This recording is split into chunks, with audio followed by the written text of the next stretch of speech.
কেনেকৈ ভালে আছে না সকলে? মোৰ ভাল নহয়, মোৰ প্ৰেছাৰ ল'।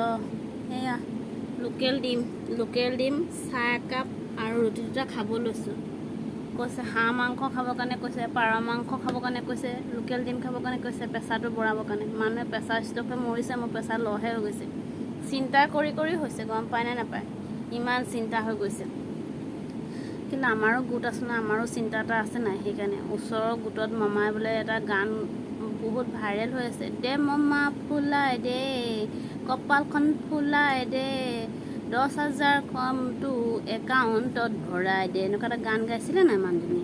তেতিয়া মামাই ভাল পাই পেলাই একাউণ্টত পইচা দুগৰাকী ভৰাই দিলে।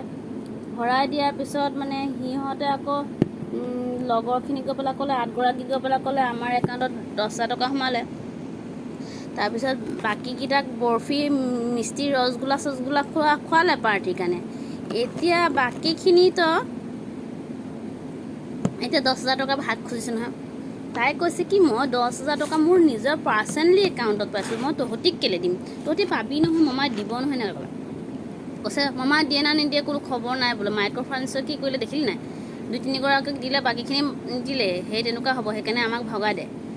নিদিয়াৰ কাৰণে কি কৰিলে, বাকী 8গৰাকী মহিলা চুলিত ধৰি টানি আনি এনেকুৱাই পিটিলে, গাল মুখ ফুলাই দিলে। মামাইতো ভাগ্য ফুলালে, তাৰপিছত গাল মুখ ফুলাই দিলে। মোৰো টেনশ্যন হৈ গৈছে, আমাৰ গোটত যদি এনেকুৱা হয়, তেতিয়া আমাৰ গোটতো WWE খেলা হৈ যাব নেকি? মই বুজিয়ে পোৱা নাই। সেইকাৰণে কণী খাই পেলাই শক্তি বঢ়াই আছোঁ, যেতিয়া WWEটোত ভাগ ল'ব পাৰোঁ বুলি।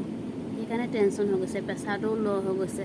আপোনালোকে যদি মাৰোতা বুদ্ধি কৰি দিওঁ, যদি একাউণ্টত পাৰ্চনেলি একাউণ্টত যদি কাৰোবাৰ সোমায়, তে নক'ব বাকী কেইগৰাকী ক'লে WWE মেটচ খেল আৰম্ভ হৈ যাব আৰু আপোনাৰ টকাটো লৈ যাবগৈ।